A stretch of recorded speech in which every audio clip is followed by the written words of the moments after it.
Okay, guys, in this video, we're going to cover public choice. We're really going to introduce the topic. In this, we're going to try to do 5 things. We're going to talk about the history of public choice. We're going to cover the foundational principles of public choice. We're going to go over choice processes, and then mechanisms and institutions. We'll probably just do a little bit of introduction on those last few. Okay, this is adapted from an article called Public Choice by William Shugart. You can find that on EconLib. So, what is public choice? Public choice is a field of economics that applies theories and methods of economics to the analysis of political behavior. So this is an area, political behavior, that used to be limited to political science and sociology. Now, many of the economists who are most famous in this field are some of the most famous economists in all of economics. These includes Kenneth Arrow, Duncan Black, James Buchanan, Gordon Tullock, Anthony Downs, several others. So we've got one relatively new field in economics, but something that's doing something very important for us. So what are the foundational principles? Well, James Buchanan calls public choice politics without romance. So it kind of replaced this wishful thinking that politicians try to promote the common good and they're for the public interest, there are public servants, they represent the will of the people, etc., right? So we have this very romantic, you've probably heard most of the most of the politics and public activity discussed in these kind of terms, right? These are public officials or are public servants who faithfully carry out the will of the people, etc. Now, in economics, it models individual behavior through this lens of what we call utility maximization. Individual utility maximization. This is a fancy way to say we try to be as happy, as satisfied as we can be. Now, what sometimes happens is you'll see a straw man of economics out there, and this straw man goes something like, well, economics just pretends that people only care about consumption and individuals don't think about anything but themselves. And this is not true. This utility maximization does take into account that you are happy when you have family, when your family is happy. It takes into account that having friends makes you happy, that your friends being well off and improving makes you happy. It matters what your community context is and how you're doing in your community. All that economics is really trying to accomplish with this is what we call rational behavior, that people are chiefly guided by their own self-interest and that the motivations in the political process are no different. They are fundamentally the same. All that public choice really boils down to is politicians, bureaucrats, voters, everybody is human and they act like humans. So why do we expect people to act like humans when they're consumers or producers and not act like humans when they've been elected into an office? So how does this play out? Well, voters vote for their pocketbooks, right? They vote for themselves, whatever candidates are going to represent or ballot propositions are going to represent what makes them better off, right? Bureaucrats are going to try to advance their careers, right? They're trying to increase their influence. They're trying to rise up within the ranks of the institutions that they are in. They are trying to make as much income as they can make. Politicians, of course, care about their public image. They care about election. They care about re-election. All that we're really saying with public choice is that we're taking the rational actor model of economic theory to the realm of politics. So if you think humans mostly make decisions in a rational way that further their own self-interest, and that's a complex thing. We're not denying that. And I think a well-taught economics course, like I hope this one is going to recognize that we're talking about a sophisticated thing that is not just how much money you make, it's not just how much you consume, it's not just however many pleasures in life that you accrue to yourself, but it's dignity, it's well-being, it's a sense of meaning and purpose. So it includes all of those things. Some of those things are harder to model mathematically than others, but that's still fundamentally what we're talking about here. Okay, so this really comes down and gives us 2 huge insights, right? First, the individual is the fundamental unit of analysis, right? So these kind of things that say, well, I'll get into this in a second. Our second observation is that public and private decision makings are different things. They are different. Okay, so let's get into the first insight. The individual / the household is the fundamental unit of analysis, right? So we want to think of individuals and households as the ones making the decisions.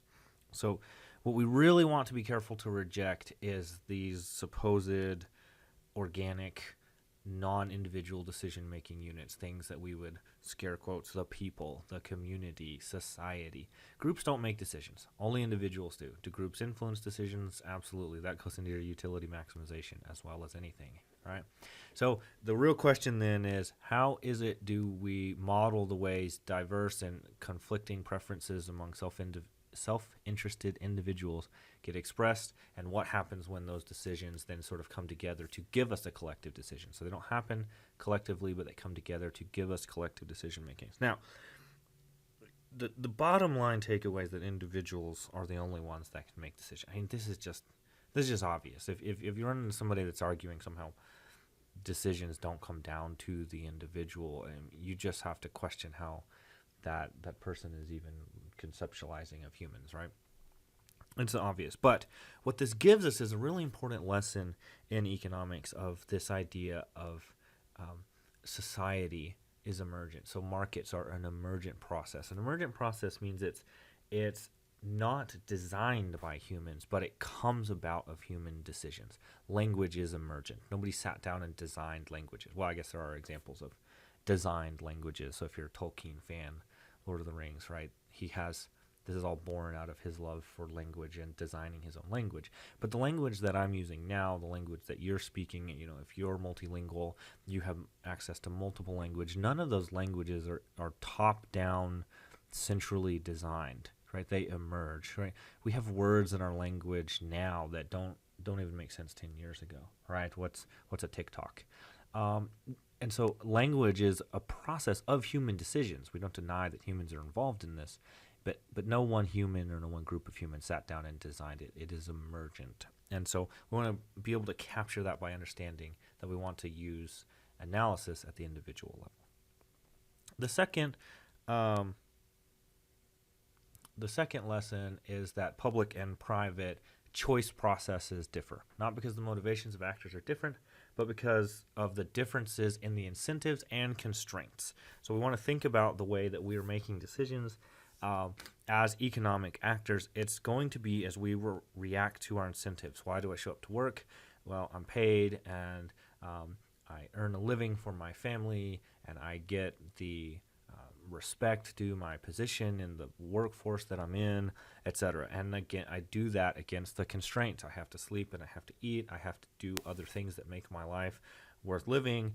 I only have so many skills in certain areas. I only have so much knowledge, and we're working against those constraints all the time. This is a very rich and deep, very broad way to do analysis. Everything that we should be thinking about in terms of choices and activities should come down to incentives and constraints. Now, when we think of it that way, we really have two channels that are possible for making choices and these processes by which we do that. And that, of course, comes down to the private and the public. Let's consider an example. You've got a home buyer, right? And you're choosing among the alternatives in light of your personal circumstances, and doing this in a private setting captures the benefits and the costs of the choice. If I'm choosing a house and I make a poor choice, I don't research it carefully, I don't think about what it is that I really want, or I have preferences that lead me to bear other types of costs, who's worse off? It's me, right? Now, as long as a purchase is voluntary, right, then a bargain will only end up being struck if a buyer and seller are both better off. We call this mutually beneficial exchange. This is a really important idea in economics, right? When two people come together and they make a trade, both people should be better off, or at least expect to be better off, right? So, I might make a trade and say, I'll trade you this phone that we know works in exchange for a car that might work, and maybe the car ends up not working, but there were some odds that we thought that it would work, and I can sort of end up not being better off, but I expected to be better off. But most of the time, the trades that we're making are making us both better off on either side. My favorite example, I used it before in this class, is if I take up golf and my neighbor needs to mow his lawn and I have 2 lawnmowers and he's got 2 sets of golf clubs and we trade, I'm not better at his expense.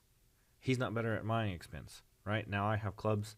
I can play golf when I couldn't have played before. He has a lawnmower when he didn't have one. We are both made better off. And this is what's really important about understanding private market activity is because the decisions have to be voluntary, you're going to end up with both people being better off. But on the other hand, a public process doesn't have any such guarantees, right? So the benefits and costs are not borne individually and personally, right? Let's consider a related idea, right? Suppose you have a politician, they propose a project that promises to protect new homeowner community from flooding. This action, of course, depends at least on some of the neighbors voting for a tax on themselves and others, and therefore the project's benefits and costs will be shared. There's no guarantee that everyone's welfare will be improved. So support for the project will likely be pretty strong among people who have houses in the floodplain. They expect to benefit, and their support will be strengthened if taxes are assessed uniformly, sort of broadly. So the cost is diffuse, the benefits are concentrated. Then homeowners far from the floodplain, whose the cost of the project exceed their expected benefits, they'll vote against it, right? But if they find themselves in the minority, they end up being coerced into paying for it. We want to be careful, right? Government activity is fundamentally coercive. It is fundamentally coercive, right? Another way to think about this is government is that which is a monopoly on violence. Now, you put it that way, hopefully that kind of gives you a stark new way to think about government. It's not necessarily a bad thing, right? It might very well be that we would like the government to wield an element in society that we don't want individuals using. That's violence.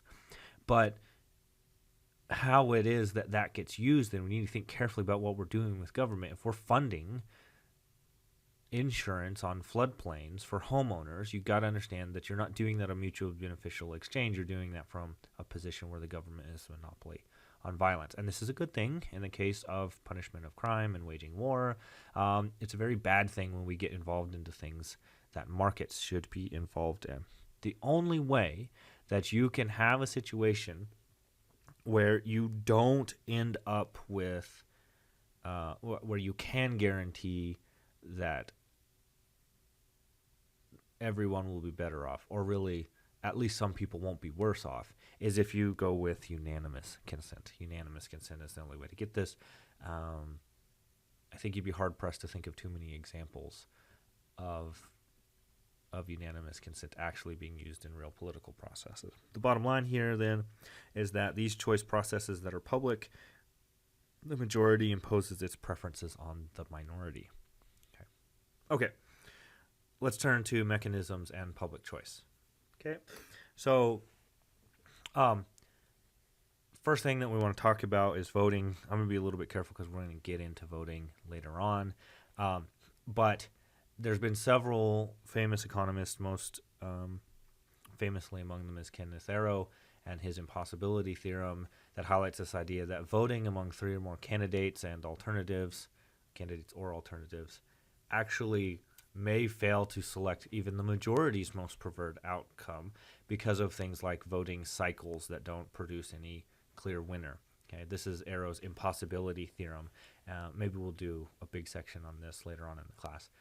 But it fundamentally shows there's no mechanism for making collective choices other than dictatorship that translates the preferences of diverse individuals into a well-behaved social utility function. Okay, so there's no electoral rule that you can implement that the results can't be manipulated in some way by voters voting insincerely, right? So casting ballots strategically for less preferred candidates or issues to sort of block the bad outcomes, right? So sort of voting to avoid your least favorite option rather than voting for your favorite option, etc. Or the way that you structure the ballot or the votes, right? So people who get to set how it is the ballots look or the voting strategy that's actually employed, this can cause us to not get our preferred outcomes. We might not even reflect what it is the majority wants. Okay, Another way to, or another thing to think about in this context is elections, right? So when you're studying collective decision making by committees, Duncan Black, one of the economists that we mentioned before, um, he introduced the median voter theorem. So I'll say this short, but we're going to have a whole lecture on this later on in this section, actually. Right. So if voters are fully informed, if their preferred outcomes can be arrayed along a dimension, each voter has a single most preferred outcome. If the decisions are made by simple majority rule, then the person who holds the median preference will be the decisive vote.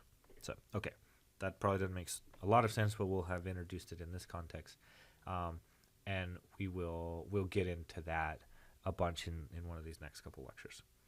Okay, I'm gonna sort of jump forward to institutions, right? So this is a mechanism in public choice voting and elections.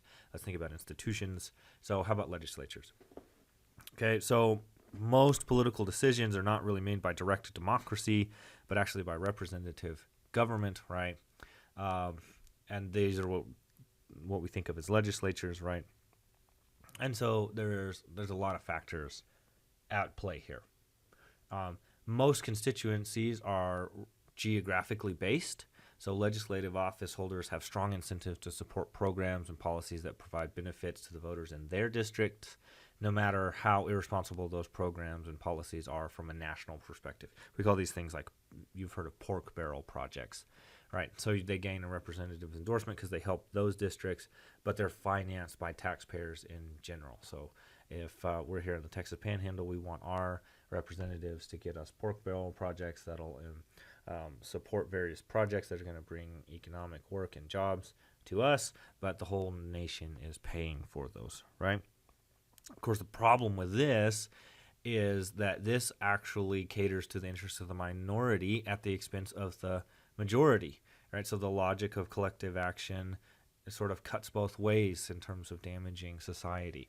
We actually end up with small homogenous groups that are strong communities, and they tend to have concentrated interests, and they can implement a lot of political pressure and political support, votes, campaign contributions, lobbying, etc., than larger groups whose interests are more diffuse, right? So diffuse. So if you've got a group of farmers and they get together and they want some kind of pork barrel project to come their way, they can all get together and put pressure on their political representatives. But if everybody in the country is equally spreading the costs of that among themselves, it's obviously going to be impossible for that kind of group to get together and put together concentrated political pressure, right? So this, of course, is made even worse because members of smaller groups have greater individual stakes in favorable policy decisions, and they can organize at a lower cost.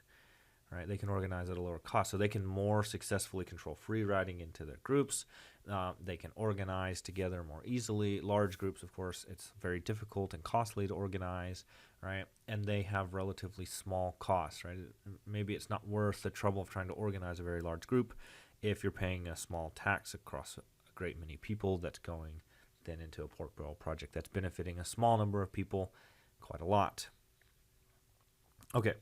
So here's some of what I was just saying there.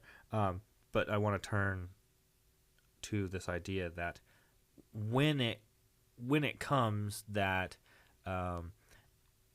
you've got this force from the legislature side and the pressure from small groups with intense focused preferences against larger groups with very diffuse preferences that have a hard time organizing, when that comes together with your politicians who really want re-election, they're very reactive to these demands from small, well-organized, politically powerful groups. You get what we call the tyranny of the majority. Several really important economists, Gary Becker, George Stigler, Sam Peltzman, all sort of have models that show how it is that regulatory agencies and legislatures can be influenced by special interest groups.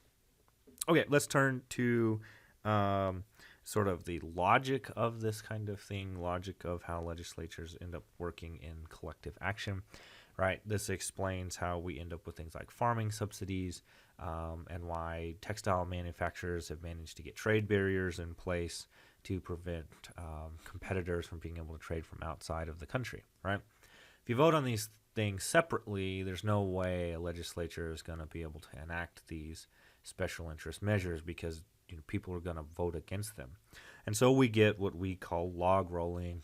An example, this would be like omnibus bills. So a little something for you, a little something for me. We spread the cost across the entire country, and we can sort of work together to get the votes that we need in order to get these pork barrel projects through, right? So this is how we get a lot of protectionism. It's how we get a lot of subsidies that shouldn't exist. Okay, another type of institution is bureaucracies. So you do have some logic to bureaucracies, right?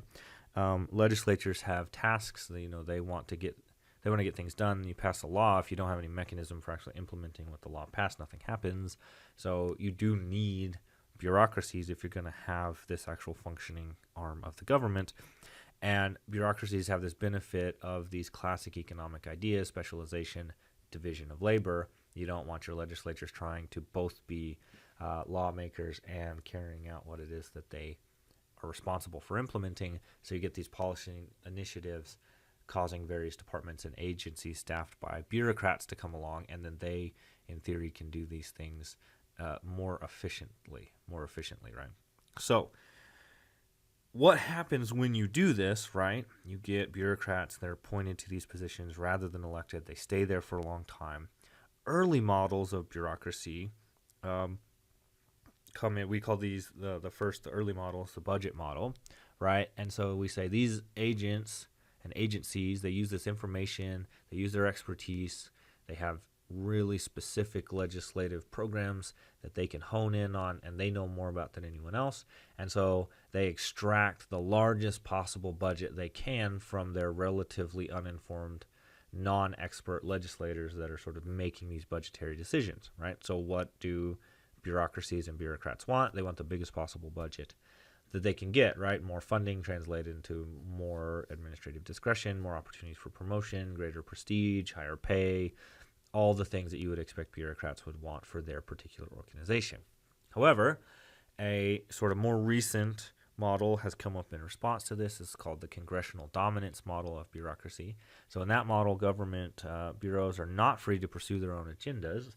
Instead, agency policy preferences mirror those key members of legislative committees that have oversight in their particular areas of policy, right? So you got agriculture, international trade, judiciary committees, and so they're putting pressure on these bureaucracies.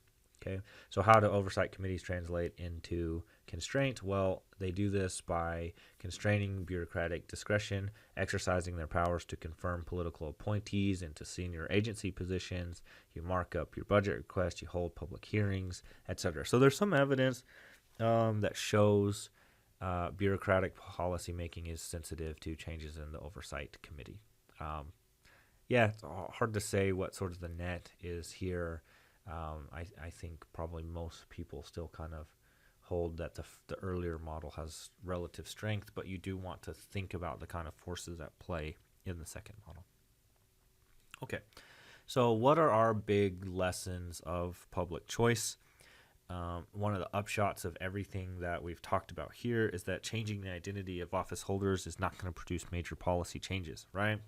This is that simple idea that comes from the Federalist founding fathers, right? Men are not angels. We have to have governance, and you need to understand we need to have institutional rules to solve institutional problems because incentives and constraints matter. And so you can put a very virtuous person into a position where they are faced with incentives to be unvirtuous. That's going to be very ineffective, right?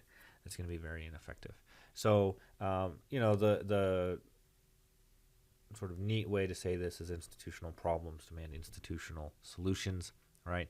So if a democratic government just seems consistently incapable of balancing a budget, a constitutional rule that that limits increases to spending and taxes, say you peg that to the private sector's growth rate, will be more effective than curbing these budget problems by, quote, throwing the rascal out, draining the swamp, these kind of things that are real common, right? Whichever political party is out of power. When they come around, they say, the bums on the other side of the aisle, we got to get rid of them. But of course, nothing ever changes. And the reason for this is because the incentives are exactly the same, right? There's no difference between Democrats and Republicans, especially if you think about them as humans. These are individuals that have individual desires, mostly re-election, and they benefit not by having actual ideals, but by forwarding whatever is politically expedient for them, right? Okay, so what is the big lesson we should learn here? Maybe the most important thing here is simply that we should always prefer private to public. Because of all these issues that we've talked about, if you look at anything where you can come up with a potential solution that's public, one that's a private is just going to be better. It's going to avoid all the problems, and public choice is going to systematically demonstrate this. And then finally, different settings require different voting schemes, a bunch more